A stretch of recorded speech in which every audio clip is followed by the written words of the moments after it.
जब कभी भी हम अपने हिंदू महाकाव्यों को पढ़ते हैं तो उनमें हमें बहुत सारे योद्धाओं के, देवों के, यक्षों के और गंधर्वों के उल्लेख मिलते हैं। लेकिन उतने ही उल्लेख हमें बहुत सारे राक्षसों के भी मिलते हैं। इनमें से बहुत से राक्षस तो ऐसे थे जो स्वयं देवताओं तक को पराजित करने की शक्ति रखते थे। आज की इस वीडियो में हम हिंदू धर्म में बताए गए 10 सबसे शक्तिशाली राक्षसों के बारे में बात करने वाले हैं। आपके अपने चैनल हिस्ट्री ऑफ गॉड में आपका बहुत बहुत स्वागत है। अगर आपने अभी तक हमारे चैनल को सब्सक्राइब नहीं किया तो हमारे चैनल को सब्सक्राइब कर दीजिए, इस वीडियो को क्लिक कर दीजिए, बेल आइकन आएगा उस ऑल पे सेट कर दीजिएगा ताकि हमारे लेटेस्ट वीडियो सबसे पहले आपके पास पहुंचे। नंबर 10, मेघनाथ। मेघनाथ रावण के पुत्र थे। जो मेघनाथ थे वह धनुर्विद्या में बहुत ही ज़्यादा निपुण थे। उन्होंने भगवान शिव की तपस्या करके उनसे तामसिक माया का वरदान प्राप्त किया था। इस वरदान की वजह से जो मेघनाथ थे वो बहुत ही शक्तिशाली माया उत्पन्न कर देते थे, जिस वजह से उनका वध कर पाना बहुत ही ज़्यादा कठिन हो जाता था। उन्होंने भगवान ब्रह्मा की तपस्या करके उनसे महाशक्तिशाली ब्रह्मशिरास्त्र का ज्ञान प्राप्त किया था। यहाँ तक भगवान ब्रह्मा ने उन्हें यह भी वरदान दिया था कि जब कभी भी वह अपनी कुल देवी निकुंबला का यज्ञ करेंगे तब उस यज्ञ के अंत होने के बाद एक दिव्य रथ प्रकट होगा, और जब तक मेघनाथ उस रथ पे होंगे तब तक इस सृष्टि का कोई भी योद्धा ना तो उनका वध कर पाएगा और ना ही उन्हें पराजित कर पाएगा। जो मेघनाथ थे उन्होंने जब निकुंबला यज्ञ करवाया था उस समय जो लक्ष्मण जी थे उन्होंने इस यज्ञ को ध्वस्त करवा दिया था। उसके बाद मेघनाथ और लक्ष्मण जी के बीच बहुत ही खतरनाक युद्ध हुआ जो 3 दिन तक चलता रहा। फिर अंत में लक्ष्मण जी ने इंद्रास्त्र चलाकर मेघनाथ का वध किया।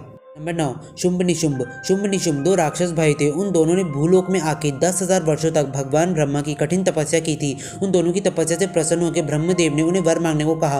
तो जो शुंभ निशुंभ थे उन्होंने अमृतत्व का वरदान मांगा, लेकिन जो ब्रह्मदेव थे उन्होंने कहा कि इस सृष्टि में जिस किसी का भी जन्म हुआ है उसकी मृत्यु अवश्य होगी, इसीलिए तुम मुझसे कुछ और वरदान मांग लो। तो जो शुंभ निशुंभ थे उन्होंने कहा कि इस सृष्टि में किसी भी जाति का नर हमें ना मार पाए। इस वरदान के मिलने के बाद जो शुंभ निशुंभ थे वो बहुत ज़्यादा शक्तिशाली हो गए थे। उन दोनों को लगा था कि इस सृष्टि में ऐसी कौन सी नारी होगी जो हम दोनों को मार पाएगी। उसके बाद जब शुंभ निशुंभ का आतंक बहुत ज्यादा बढ़ गया था उस समय जो माँ काली थी उन्होंने शुंभ का वध किया और निशुंभ का वध माँ चंडिका के हाथों हुआ था।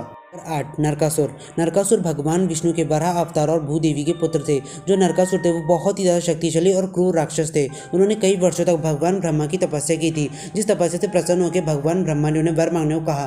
तो जो नरकासुर थे उन्होंने कहा कि ये बात मैं बहुत ही अच्छे से जानता हूँ कि आप मुझे अमृतों का वरदान नहीं देंगे, इसीलिए मुझे यह वरदान दीजिए कि मेरी मृत्यु केवल और केवल मेरी माता के हाथों ही हो सके। इस वरदान के मिलने के बाद जो नरकासुर था वो बहुत ज़्यादा शक्तिशाली हो गया था। उन्होंने तीनों लोगों को जीत लिया था, यहाँ तक स्वयं देवताओं के राजा इंद्र को पराजित करके उन्हें स्वर्गलोक से निकाल दिया था। उन्होंने देवी अदिति के दिव्य कुंडल छीन लिए थे। अंत में उनकी मृत्यु सत्यभामा के हाथों से हुई। सत्यभामा वास्तव में भूदेवी का ही अवतार थी। नंबर 7, रावण। रावण त्रेता युग के सबसे शक्तिशाली राक्षसों में से एक थे। रावण को युद्ध में पराजित कर पाना बहुत ज़्यादा कठिन था। उन्होंने भगवान ब्रह्मा की कई सहस्त्र वर्षों तक गहन तपस्या की थी।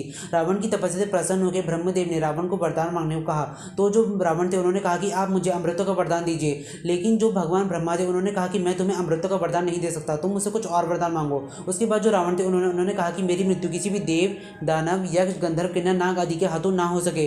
तो जो ब्रह्मदेव थे उन्होंने कहा कि तुमने इन सभी से सुरक्षा प्राप्त करी, लेकिन तुमने नर और वानर को तो छोड़ ही दिया। उसके बाद जो रावण थे उन्होंने कहा कि नर और वानर तो छोटे हैं, उनसे ही क्या डरना, उन दोनों को छोड़ के आप मुझे बाकी सभी सुरक्षा प्राप्त करवाइए। उसके बाद जो ब्रह्मदेव थे उन्होंने कहा तथास्तु। इस वरदान के मिलने के बाद जो रावण थे बहुत ज्यादा शक्तिशाली हो गए थे। उन्होंने तीनों लोगों को जीत लिया था। इन सभी वरदानों के अलावा रावण ने भगवान ब्रह्मा और भगवान शिव की तपस्या करके अनेकों वरदान प्राप्त किए थे। अंत में रावण की मृत्यु श्री राम के हाथों हुई थी। नंबर 6, कार्तिवीर्य अर्जुन। कार्तिवीर्य अर्जुन हैया वंश के राजा थे। जो कार्तिवीर्य अर्जुन थे वह सुदर्शन चक्र के अवतार थे। वह श्री दत्तात्रेय के बहुत बड़े भक्त थे। उन्हीं की कृपा से कार्तिवीर्य अर्जुन को 1000 भुजाओं का वरदान प्राप्त हुआ था। उनका एक नाम सहस्त्र बाहु भी था। जो कार्तिवीर्य अर्जुन थे वह एक ही बारी में कई 100 बाण छोड़ने की शक्ति रखते थे। उन्हें युद्ध में पराजित कर पाना बहुत ही ज़्यादा कठिन था। जो कार्तिवीर्य अर्जुन थे उनके पास बहुत सारे प्रलयंकारी दिव्यास्त्र भी थे। उन्होंने बहुत सारे देवों, यक्षों, गंधर्वों और नाग आदि को पराजित करके तीनों लोगों को जीत लिया था। यहाँ तक उन्होंने एक बार स्वयं लंकाधिपति रावण को पराजित करके कई वर्षों तक अपना बंदी बनाया था। भगवान विष्णु को कार्तिवीर्य अर्जुन का वध करने के लिए परशुराम अवतार लेना पड़ा था, लेकिन जब परशुराम जी और कार्तिवीर्य अर्जुन का युद्ध हुआ था उस युद्ध में कार्तिवीर्य अर्जुन ने कुछ समय के लिए परशुराम जी को मूर्छित कर दिया था, लेकिन बाद में परशुराम जी ने अपने परशु से कार्तिवीर्य अर्जुन का वध कर दिया था।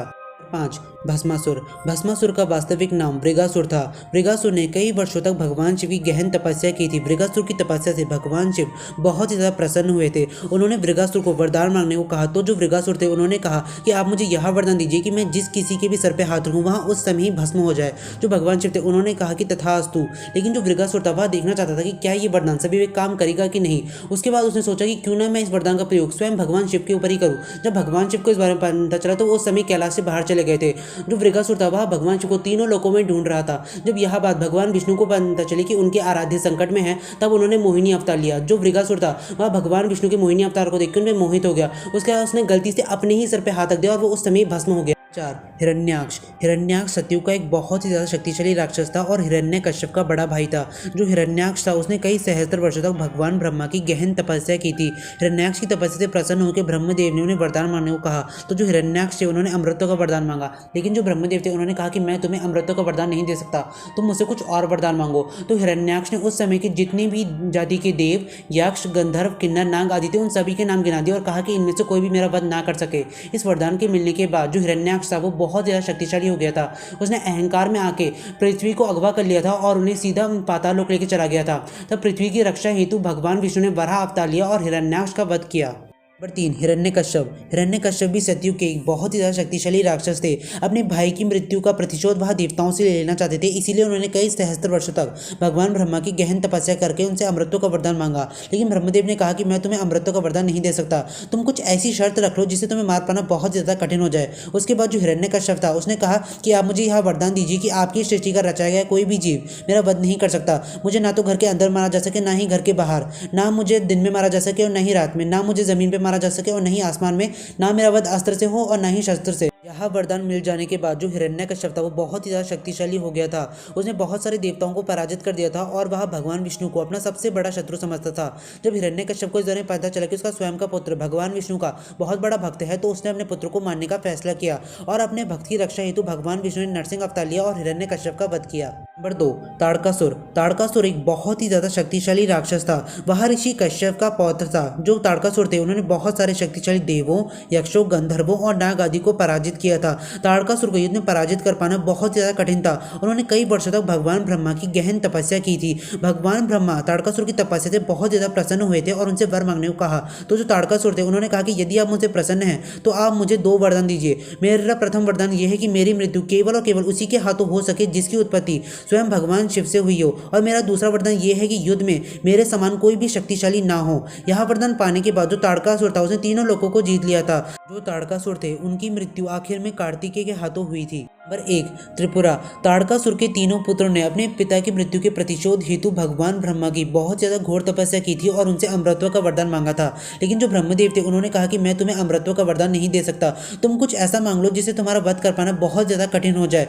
तो ताड़कासुर के तीनों पुत्रों ने कहा कि आप हमारे लिए 3 पुरियों का निर्माण कीजिए और हमारा वध केवल उसी के हाथों हो सके जो अभिजीत नक्षत्र में एक ऐसे दिव्य रथ पे विराजमान हो जिस रथ की कल्पना आज तक किसी ने न की हो, एक ऐसे दिव्य धनुष का प्रयोग करे जिसका निर्माण आज तक कभी हुआ ही ना हो, और जो एक ही बारी में एक दिव्यास्त्र चला के हमारे इन तीनों पुरों का नाश एक ही बारी में करेगा, वही हमारी मृत्यु कर पाएगा। इस वरदान के होने की वजह से त्रिपुरासुर का नाश कर पाना बहुत ज्यादा कठिन हो गया था। तब सभी देवतागण भगवान शिव के पास गए। भगवान शिव त्रिपुरासुर का नाश करने के लिए तैयार हो गए। उसके बाद जो देवशिल्पी विश्वकर्मा थे उन्होंने एक ऐसे दिव्य रथ और एक ऐसे दिव्य धनुष का निर्माण किया। उसके बाद अभिजीत नक्षत्र में भगवान शिव ने पाशुपतास्त्र के प्रयोग से एक ही बारी में त्रिपुरासुर का नाश किया।